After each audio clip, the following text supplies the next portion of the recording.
savoir et comprendre les plus récentes nouvelles qui nous touchent. Tout savoir en 24 minutes. Alexandre, bien, deux jeunes hommes qui ont été arrêtés et qui ont comparu, on les a fait comparaître en pleine fin de semaine. C'est en lien avec l'incendie dans le Vieux-Montréal. Et là c'est comme moins drôle pour eux, là. Ouais, mais en même temps, moi, j'avais hâte de voir les accusations. Parce qu'on là, c'est dit, les vraies accusations. Et là, ce sont les vraies accusations. On parle de meurtre au 2e degré.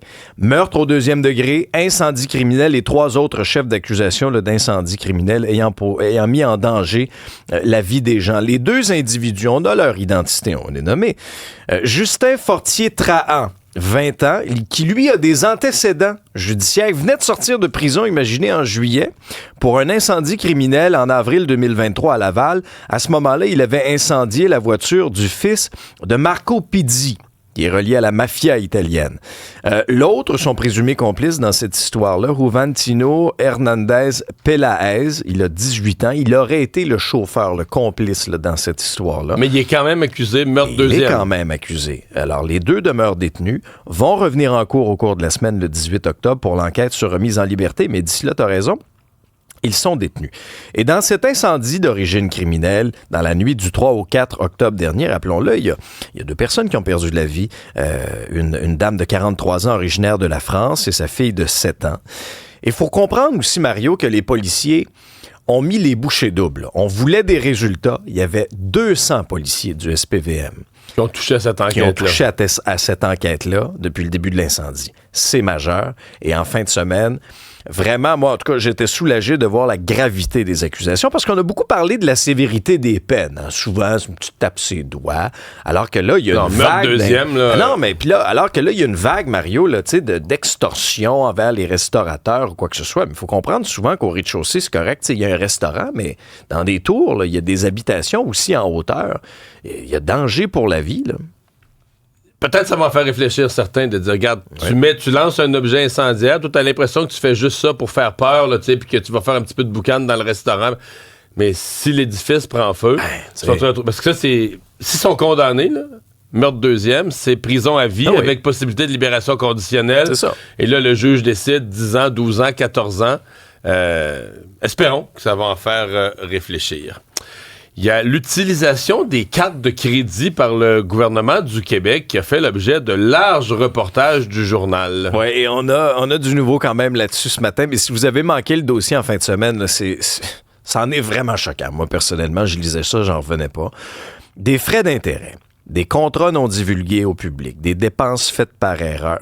Nos collègues du bureau d'enquête là, ont épluché 350 000 transactions d'une valeur de 48 millions de dollars faites par 23 ministères québécois sur les cartes de crédit, donc du gouvernement. Parce que c'est quelque chose auquel on pense pas, mais les cartes de crédit sont devenues un moyen de paiement universel. Fait que même si tu es au gouvernement, si tu réserves des chambres d'hôtel, il y a un paquet de transactions. Oui. Mais là, ce qu'on se rend compte, c'est qu'on fait des achats, dans certains cas, des gros achats, dans certains cas même...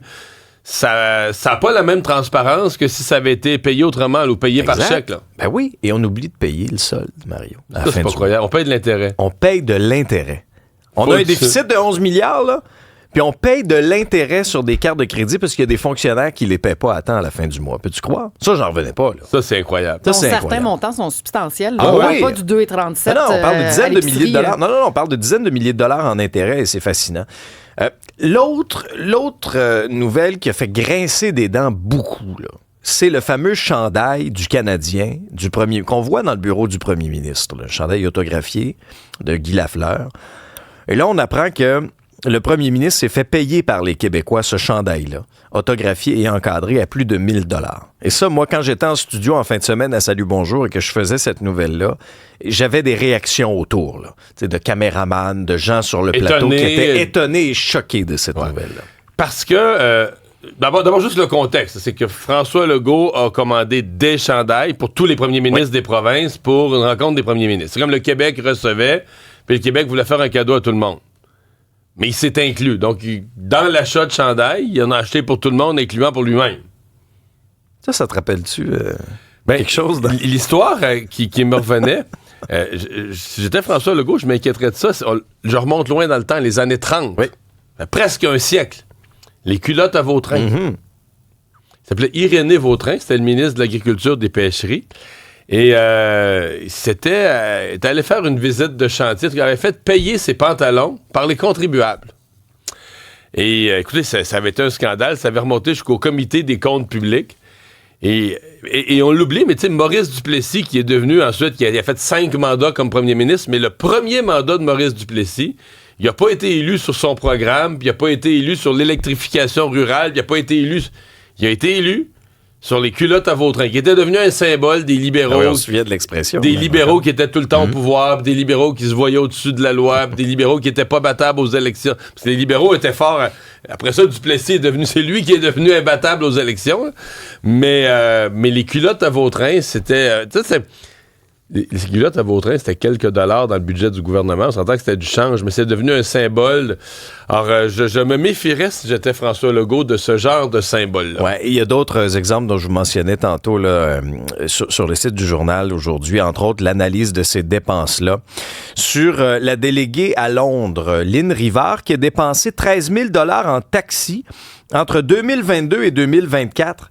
Et en une seule journée, puis on donne un exemple, le 11 septembre 2022, 322 $ pour une seule course de taxi. Et là, lorsqu'on creuse un peu, lorsqu'on justifie, on nous dit que cette dépense-là correspond à un déplacement entre la résidence officielle et l'aéroport. Le jour du déplacement, la reine était décédée il y a 2 jours et ça avait entraîné une affluence importante de personnes venues lui rendre hommage. En tout cas, ça avait coûté quand même 322 $ pour une run de taxi, alors que le train express, ça coûte 30 livres pour la première classe. Là, quand même, on va pas la mettre en classe économique, mais 30 livres versus 322 $ pour prendre un taxi. C'est quelques des exemples que vous pouvez lire notamment là, sur le site du journal aujourd'hui. Mais c'est toute l'utilisation. Sincèrement, je pense que c'est quelque chose, un dossier où tout le monde était complètement inconscient. Là. L'usage des cartes de crédit par les gouvernements, c'est assez frappant. Il y avait aussi un questionnement là, sur le magasinage sur Amazon, plutôt que d'embaucher, là, d'entreprendre des démarches pour essayer de trouver des fournisseurs locaux, là, d'acheter dans des commerces. Ou si tu achètes du matériel de bureau, il y a des fournisseurs de matériel de bureau au Québec. Mais là, il y a des gens je parlais à quelqu'un qui est dans le secteur public, puis qui disait, ouais, mais nous autres, on achète le moins cher, là, parce que il y a des gens dans le secteur public qui disent, non, on a des petits budgets, là. Ils nous donnent un budget, mettons, pour notre matériel de bureau, mais c'est des petits budgets qu'on reçoit pour notre petit département. Fait que c'est pas la même rigueur partout. Fait qu'on va au moins cher. Fait que si c'est Amazon, c'est Amazon. Et là, il y aura un questionnement là-dessus. Est-ce qu'on est prêt au gouvernement à payer un peu plus cher pour encourager des commerces d'ici? Il y a eu une grosse manifestation en fin de semaine à Rouyn-Noranda. Oui, c'était l'organisme Mères au front qui invitait les gens à se rassembler dans les rues de Rouyn-Noranda dimanche pour exprimer leur inquiétude face aux émissions d'arsenic de la fonderie Horn. Il y a des données qui proviennent même de la multinationale Glencore qui nous apprennent que l'objectif de réduction des fameux rejets de métaux lourds dans l'air, dont l'arsenic, on n'est toujours pas dans les normes. C'est toujours pas respecté cette année. Un exemple qui remonte à août. Les émissions avaient atteint 6 fois la norme qui va être fixée en 2027. Et il y a aussi même 2 poids, 2 mesures. C'est-à-dire que c'est pas la même norme partout au Québec qu'on a en Abitibi.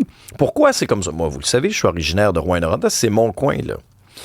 Je me souviens, moi, des journées où puis on avait une expression dans le temps, ça sent la mine. Il y a des journées où on allait jouer dehors, par exemple, à la récréation, puis ça goûtait la mine même. Alors, depuis des années, c'est un combat. Et là, il y a eu effectivement, dans les derniers mois, dans les dernières années, un peu une prise de conscience davantage. Il y a des militants qui ont dénoncé... Mais à la question, pourquoi une norme différente? C'est parce que sinon, on ferme... Le gouvernement est pris, dans le fond, dans cette souricière-là, à serrer les ouïes de l'entreprise pour qu'elle s'améliore, mais sans faire fermer l'entreprise. Puis même à Rouyn-Noranda, c'est sujet hyper déchirant. Là, parce que t'as une partie de la population pour qui c'est la base de l'économie, puis t'as une partie de la population pour qui c'est un empoisonnement. Mais c'est de moins en moins vrai que l'économie tourne juste autour de la mine. Ça, je dirais en 2024, oui, il y a plusieurs emplois qui dépendent de ça, mais ça dépend l'économie est plus pas diversifiée. que de ça. L'économie, il y a beaucoup de fonctionnaires à Rouyn-Noranda, entre autres. C'est une ville qui est très culturelle. C'est beaucoup plus diversifié que ça l'était il y a plusieurs années. Mais il y a eu plusieurs personnes, notamment la comédienne Ève Landry, qui a fait un coup d'éclat. Elle s'est dénudée. Elle a fait une performance artistique. Là.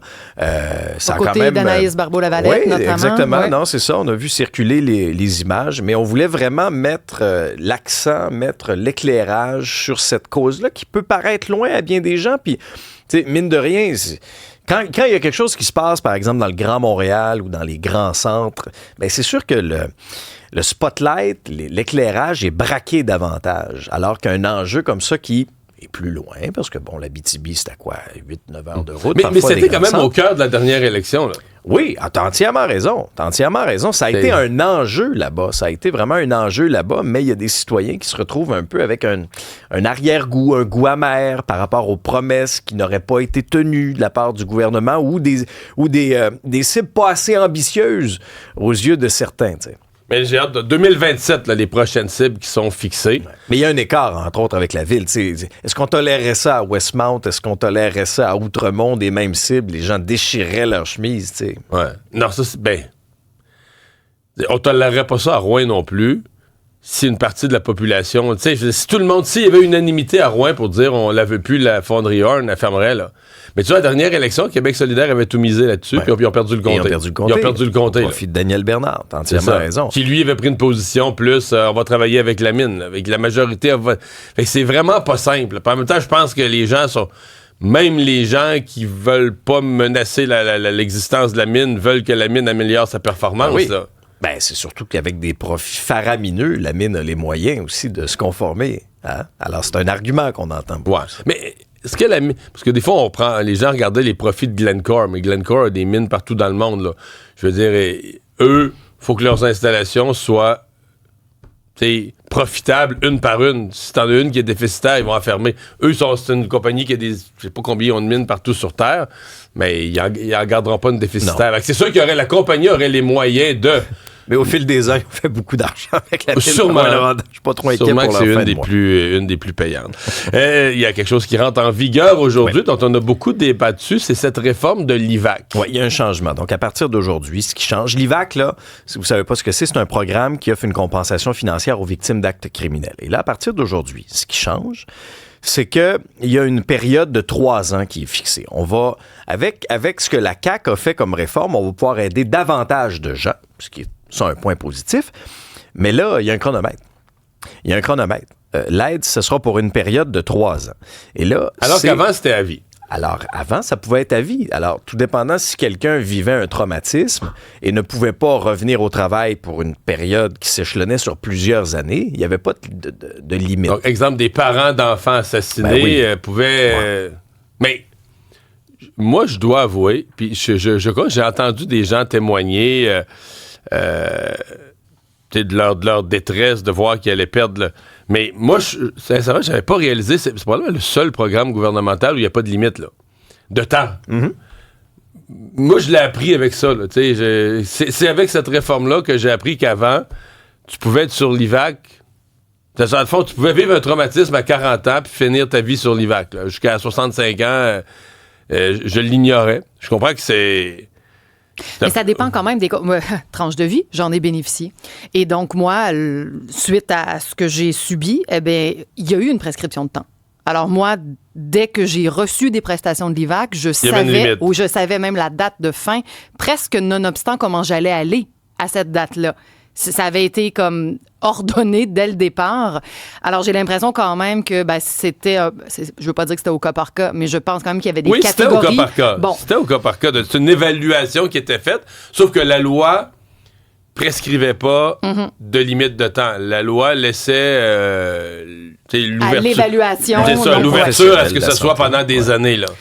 Sauf que là, ce qui change, c'est les alternatives. Alors, après 3 ans, qu'est-ce qui va arriver? Est-ce que ces gens-là devront se tourner vers l'aide sociale? C'est ce que plusieurs dénoncent. Je fais entendre les commentaires de l'avocat maître Marc Bellemare, un avocat spécialisé en actes criminels, et lui qui défend justement cette cause-là et qui dénonce ce qui a été fait de la part du gouvernement. Avant la loi que le ministre Jolin Barrette a introduite en octobre 2021, qui prévoit un délai maximum de 3 ans d'indemnisation, depuis 1972, les victimes étaient indemnisées tant et aussi longtemps qu'elles étaient inaptes au travail. Alors, ça pouvait aller jusqu'au décès. Parce que c'est toujours hasardeux de mettre un délai fixe, comme c'est le cas actuellement, de 3 ans avec la nouvelle loi. Parce qu'il y a des gens qui retournent travailler au bout de 3-4 mois, mais il y en a d'autres, après 3 ans, ils sont pas capables. Non, c'est pas simple. De l'autre côté, on comprend ce que le ministre a fait. Il a voulu faire... Parce que sinon, ça veut dire que pour couvrir plus de gens, il fallait que tu augmentes considérablement le budget de l'IVAC. Là, on a fait une espèce de compromis pour aider plus de gens à l'intérieur des mêmes budgets. Mais je ne sais pas combien de personnes ça peut représenter. Mais moi, j'ai été étonné que tu puisses être sur l'IVAC, mettons, à vie. Là. C'est un choix. Je ne sais pas qu'est-ce qui existe dans les autres provinces, dans les autres juridictions, mais d'après moi, ça doit être quand même assez unique au Québec, là, que tu puisses être sur un programme comme ça jusqu'à vie. Il y a le Hezbollah qui a réussi une attaque là, sur une base israélienne. Oui, le Hezbollah qui a tiré sur des troupes israéliennes qui s'étaient avancées dans un village frontalier, c'est dans le sud du Liban, pour mener, on le sait, là, certaines incursions terrestres. Et là, via communiqué, le Hezbollah a même précisé que ses combattants avaient tiré des obus sur ce rassemblement de soldats-là. Et c'est un mouvement qui, avant, avait aussi ouvert le feu sur des soldats israéliens qui tentaient de s'infiltrer dans d'autres secteurs sud du Liban. Mais on sent vraiment, Mario, encore une fois, qu'il y a de véritables tensions. Puis il n'y a pas eu encore cette grosse réplique attendue non plus d'Israël envers l'Iran à la suite de l'attaque des derniers jours de 200 missiles. On sent surtout que l'opération au sol d'Israël va leur coûter cher en termes de vie humaine de soldats. Là. Beaucoup plus que tout ce qu'ils ont vécu à Gaza. Là. Oui. Non, ça c'est clair que les dangers sont bien présents. C'est très périlleux aussi, ça t'as entièrement raison. Alors le danger d'embrasement est toujours bien présent. Et aux États-Unis, il y a eu une autre arrestation en marge d'un rassemblement de Trump. Ça se passait à Coachella, en Californie. C'est un homme de 49 ans qui a été arrêté près d'un rassemblement en fin de semaine. Lui, il était en possession de deux fusils détenus illégalement. Il a été libéré sous caution, va revenir devant les tribunaux seulement en janvier.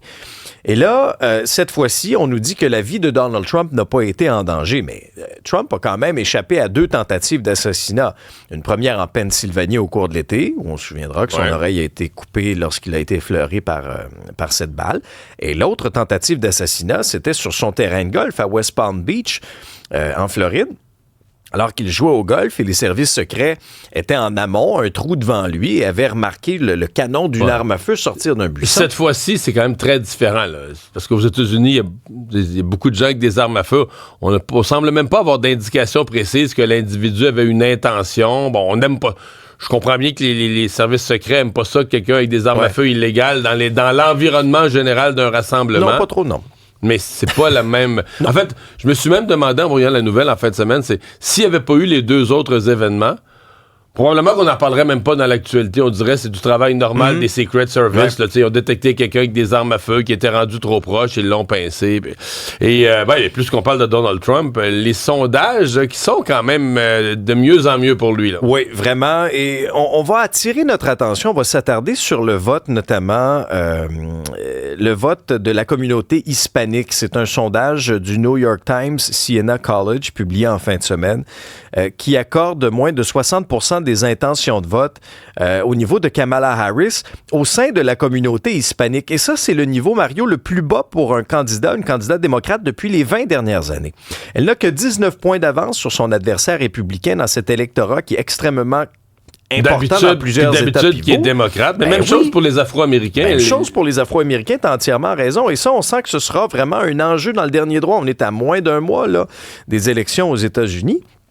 Et on voit aussi que on redouble d'efforts dans les États clés. On comprendra qu'aujourd'hui, les 2 sont en Pennsylvanie et c'est un État qui détient peut-être les clés de la Maison-Blanche. On parle beaucoup de la Sun Belt dans le sud, la Rust Belt, les États un peu plus industriels dans le nord, dont fait partie la Pennsylvanie, notamment le Michigan également. Tout ce qui est au sud, là, l'impression que ça donne, c'est qu'à cause de la question sensible de la frontière, des passages à la frontière, que Donald Trump est en train de tout rafler de ce qui est plus proche de la frontière mexicaine. Et puisqu'on parle de Donald Trump, il s'est invité Marie-Gabrielle au cinéma. Je pense qu'il aurait préféré pas, mais écoutons ceci. Yes. Hello, this is Donald Trump from Mr. Cohn. Thank you so much. Donald who? 1, 2, 3, 4! Alors, l'apprenti The Apprentice qui a été présenté à Cannes, ça avait déjà fait beaucoup de bruit au moment de la projection. C'est un cinéaste danois d'origine iranienne, Ali Abbasi, qui lui consacre ce film. Sans surprise, dès la sortie du film, la machine Trump s'est agitée. On a menacé évidemment de poursuites pour diffamation. C'est un Donald Trump, et je vous en parle parce que c'est arrivé sur nos écrans vendredi. Alors vraiment, on n'a pas besoin Mais de c'est un Donald abonné Trump à une joué par un plateforme. acteur, là. Oui, absolument. C'est Sebastian Stan qui l'incarne. On va suivre l'ascension de Donald Trump. Qu'est-ce qui a créé ce Donald Trump? Est-ce qu'on en apprend? Non. Non, parce que Trump est, semble-t-il, en tout cas un livre ouvert. C'est pas quelqu'un qui se cache de ses coins les plus sombres. On va voir donc son arrivée à New York, mais surtout sa relation avec, dans les années 70-80, son mentor, cet avocat, Roy Cohn, qui va lui prodiguer 3 conseils. Puis là, regardons ce que nous connaissons aujourd'hui de Trump. Vous verrez si vous êtes capable de trouver que la leçon a été bien apprise. 3 conseils. Le premier, attaque. Jusque-là, je pense que ça se peut. Ne jamais rien admettre, toujours nier. C'est réussi. Une erreur, un crime, jamais admettre. Rien, Mario. Rien admettre. 3e conseil, ne jamais concéder la défaite, toujours revendiquer la victoire. À date, tableau de chasse possiblement parfait. Alors, on verra bien, mais ça demeure, c'est un film intéressant parce que, et là, je vais utiliser le mot personnage, Trump, c'est un personnage complexe qui a ses failles, qui a ses parts d'ombre et qui a des... Que je dirais par moments des éclats de génie. Après ça, où on place le génie, on va voir sa rencontre évidemment avec sa première épouse aussi, qui va intenter une poursuite de divorce dans les années 90. Accusation de viol à l'époque. Elle va retirer cette accusation éventuellement. Mais je pense que c'est le New York aussi des années 70-80 qui est intéressant avec ce film-là. Vous vous doutez qu'il n'y a aucun distributeur américain qui voulait toucher à ça. Ben, c'est parce qu'entre autres, à cause de la campagne électorale, voilà. il y a même des gens qui disent ça n'aurait pas dû être diffusé. Rien n'est pas calculé dans cette opération. C'est ça aurait pas dû être diffusé à l'automne de la campagne électorale. Est-ce que ça interfère dans le vote? Ouais. Il y a tout un Selon débat. moi, non, ceci étant dit, parce que je ne vois pas comment le curseur pourrait vaciller. Si on est déjà cœur pris par Trump, on le restera. Si on aime le détester, ça va le faire encore. Mais bon, si vous êtes curieux, c'est très bien joué. Franchement, là, les acteurs font un boulot exceptionnel. Puis ben voilà, New York des années 70-80, c'est pas plate à témoigner. Donc, L'Apprenti, The Apprentice, c'est en salle partout. Résumer l'actualité en moins de 24 minutes, c'est mission accomplie.